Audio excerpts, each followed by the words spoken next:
बिल्कुल सही कहा। आज हम इतिहास के एक ऐसे दिन की पड़ताल कर रहे हैं जिसने हिंदुस्तान की कहानी ही बदल दी। पानीपत की तीसरी लड़ाई। ये सिर्फ एक जंग की कहानी नहीं है।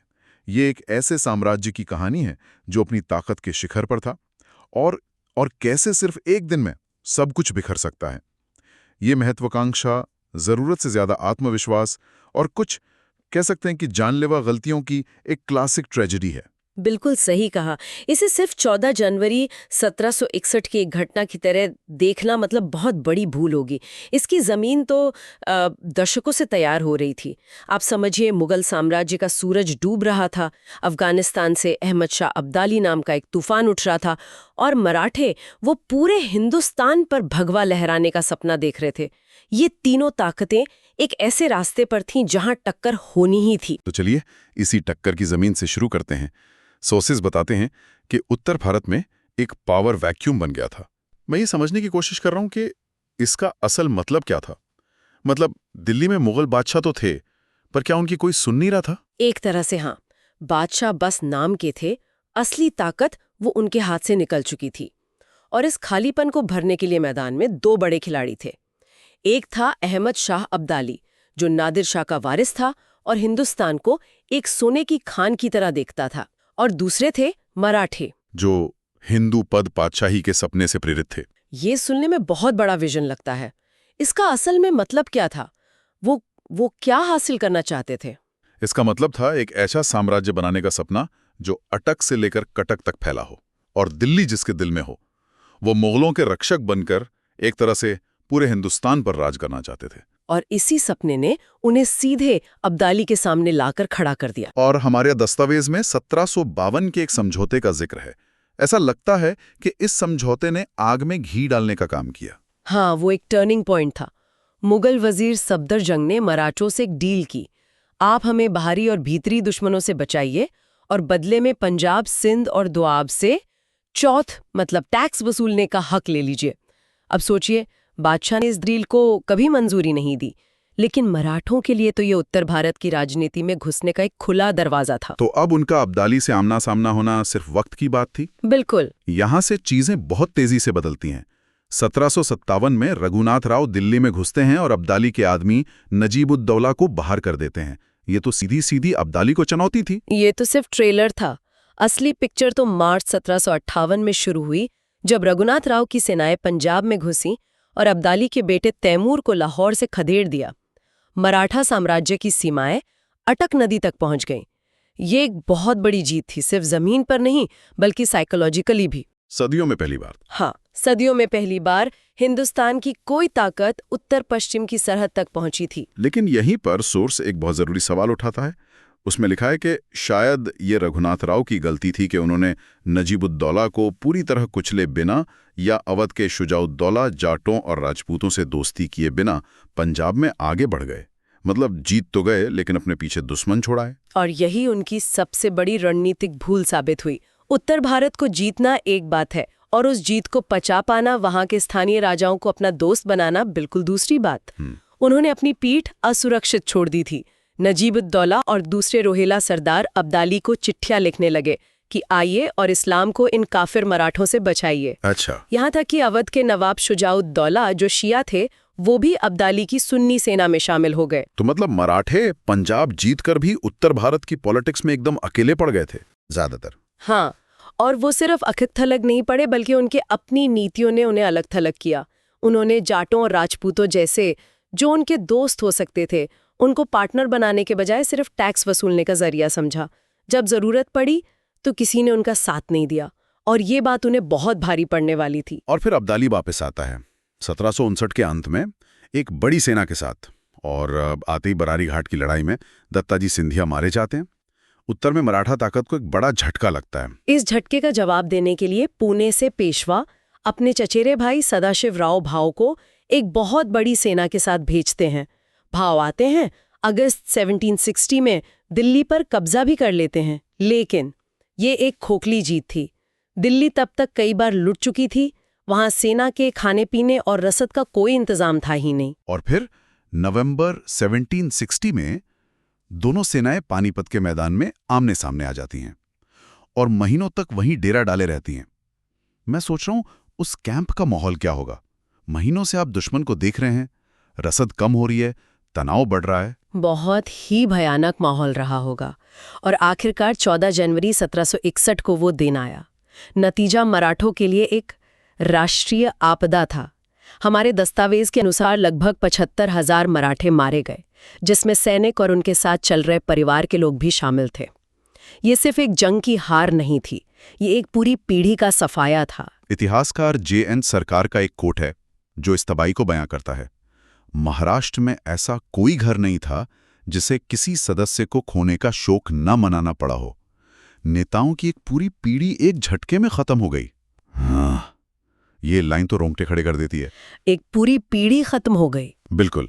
पेशवा के बेटे विश्वासराव, खुद सदाशिवराव भाऊ, जसवंतराव पवार, तुकोजी सिंधिया, बड़े बड़े नाम उस दिन मिट्टी में मिल गए।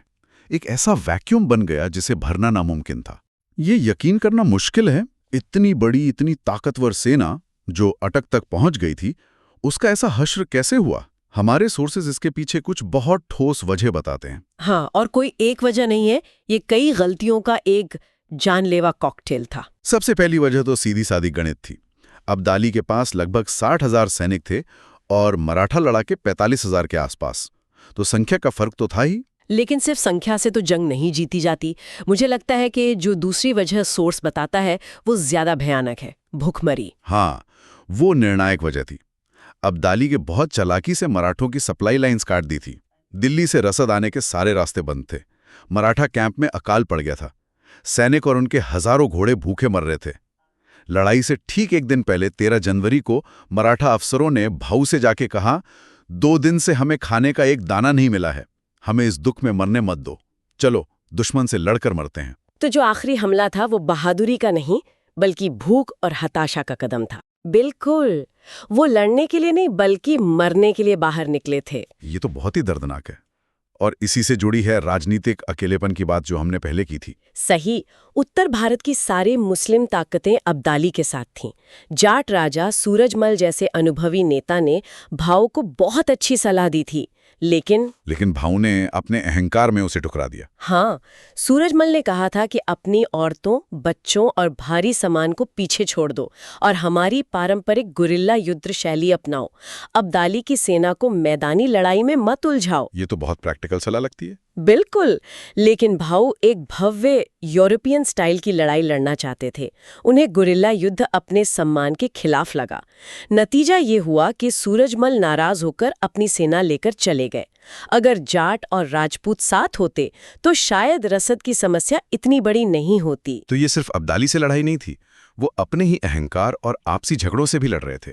सोर्सेज में मराठा कमांडरों के बीच की जलन का भी जिक्र है। हाँ, सेना में एकता थी ही नहीं, भाऊ और मल्हार राव होलकर जैसे पुराने सरदार के बीच 36 का आंकड़ा था। मल्हार राव का एक बहुत कड़वा बयान दर्ज है। उन्होंने कहा था, अगर पुणे के इन घमंडी ब्राह्मणों को दुश्मन ने नहीं झुकाया तो ये हमसे अपने गंदे कपड़े धुलवाएंगे। अब सोचिए, जब टॉप लीडरशिप में एक दूसरे के लिए इतनी नफरत हो तो वो सेना जंग क्या लड़ेगी। कमाल है, मतलब दुश्मन बाहर नहीं कैंप के अंदर ही था। और इसके ठीक उलट अब्दाली की सेना थी। अब्दाली की सेना ज्यादा अनुशासित थी, बेहतर संगठित थी और सबसे बड़ी बात, हथियार। हाँ, उनके हथियार बेहतर थे। अफगान सैनिक लंबी दूरी की मस्केट यानी बंदूकें इस्तेमाल कर रहे थे और अब्दाली के पास ऊंटों पर रखी घूमने वाली तोपें थीं जो बहुत तेजी से आग उगल सकती थी। मराठे अभी भी मुख्य रूप से तलवारों और भालों पर निर्भर थे। और आखिर में लीडरशिप का फर्क। एक तरफ भाऊ जो बहादुर थे पर जिद्दी और अनुभवीहीन, और दूसरी तरफ अहमद शाह अब्दाली जिसे उस वक्त एशिया का सबसे बेहतरीन जनरल माना जाता था। बिल्कुल, हर एक कारण ने दूसरे को और बढ़ा दिया। राजनीतिक अकेलेपन ने रसद की समस्या पैदा की, भूखमरी ने अनुशासन तोड़ा और खराब लीडरशिप इन सब समस्याओं को सुलझाने के बजाय और उलझाती चली गई। ये एक परफेक्ट स्टॉर्म था। इस पूरी तबाही और खून खराबे के बाद जहन में एक सवाल उठता है, क्या इस लड़ाई ने लंबे समय में कुछ बदला भी, या ये बस एक बहुत भयानक खूनी दिन था? यहाँ हमारे सोर्सेज में इतिहासकारों के 2 अलग-अलग नजरिए दिखते हैं। हाँ, और ये बहुत दिलचस्प बहस है। एक तरफ J.S. सरदेसाई जैसे मराठा इतिहासकार है। उनका मानना है कि इंसानी जानों के नुकसान के अलावा ये कोई बहुत बड़ी राजनीतिक हार नहीं थी। वो कहते हैं कि मराठा ताकत कुछ ही सालों में फिर से खड़ी हो गई और अगले 40 साल तक हिंदुस्तान की सबसे बड़ी शक्ति बनी रही। उनके लिए ये एक प्राकृतिक आपदा जैसी थी। लेकिन जेएन सरकार इससे सहमत नहीं है। वो सरदेसाई के तर्क को अंधराष्ट्रवादी कहते हैं। उनका क्या कहना है? सरकार का तर्क है कि इस हार ने मराठा प्रतिष्ठा को वो चोट पहुंचाई जिससे वो कभी पूरी तरह उभर नहीं पाए। इसने मराठों के अखिल भारतीय साम्राज्य के सपने को हमेशा के लिए तोड़ दिया। पानीपत से पहले वो पूरे हिंदुस्तान पर राज करने का सपना देख सकते थे। पानीपत के बाद वो एक बड़ी क्षेत्रीय शक्ति तो रहे, लेकिन वो अखिल भारतीय सपना टूट चुका था। और यहीं पर कहानी का सबसे बड़ा ट्विस्ट आता है ना।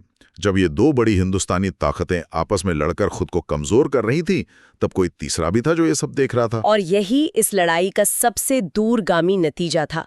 हमारे सोर्स में एक कमाल की टिप्पणी है।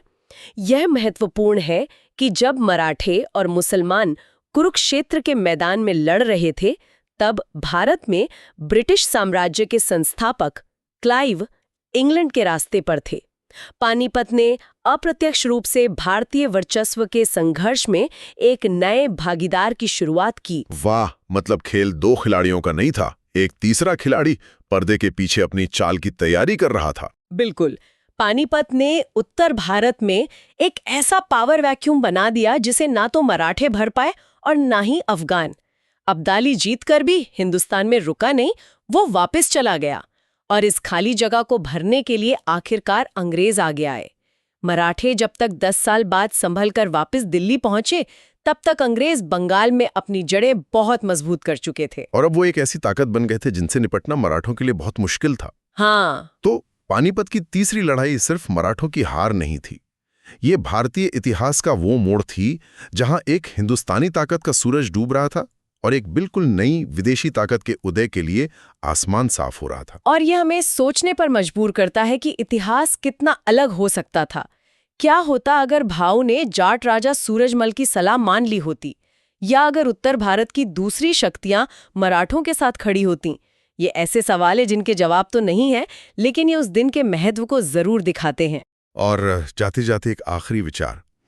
हमारे दस्तावेज एक बहुत दिलचस्प बात बताते हैं कि मराठों ने बाद में दिल्ली पर तो कब्जा किया, मुगल बादशाह को गद्दी पर भी बिठाया, लेकिन उन्होंने कभी भी पंजाब और मुल्तान को वापस जीतने की कोशिश नहीं की। यह सोचने वाली बात है कि पानीपत की उस एक दिन की हार ने उनकी महत्वाकांक्षाओं की सीमाओं को कितना स्थायी रूप से बदल दिया था। उनका अटक से कटक तक का सपना सिमट कर वापस दिल्ली की राजनीति तक ही रह गया था।